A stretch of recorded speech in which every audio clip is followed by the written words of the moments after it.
Welcome back. I would like to finish up our series on surface stitches with a look at some different ways of doing the same stitches, the same effect, because as you'll see, I kind of like to do this type of thing a lot.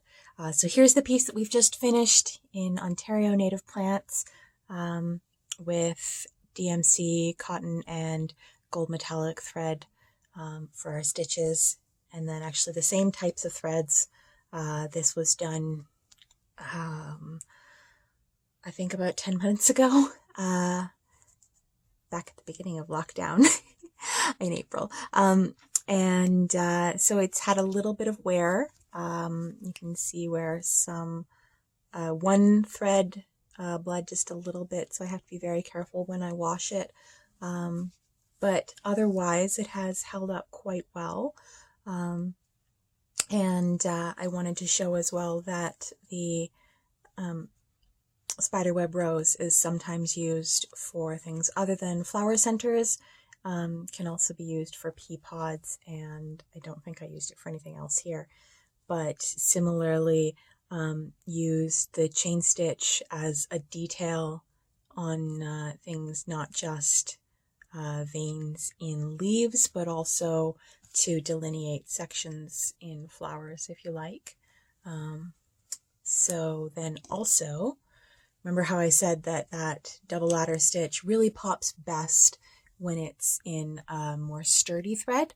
This is just 2 strands of cotton floss, and I was practicing my stitches on another project, so it does hold up. It has a little bit of heft. I hope you can see sort of the 3-dimensional aspect to it. So even if you're just working in cotton floss, it'll still hold up.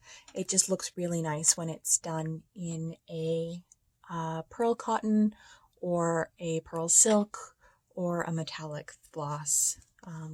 But otherwise, it really does hold up. And then the last thing I wanted to say is, really should have said this at the start, you want to be very careful when you're laying out your pattern as to which direction it faces on the fabric. So this will be the top of my bag, and this will be the bottom of my bag, and I would really like to be able to not have to stitch the bottom. But I didn't think it through. So I'm going to have a seam at the bottom there, and that's quite all right. I will manage. But had I been thinking, I could have laid this out better. So sometimes you gotta think ahead. And that's all. Thank you very much. Happy stitching.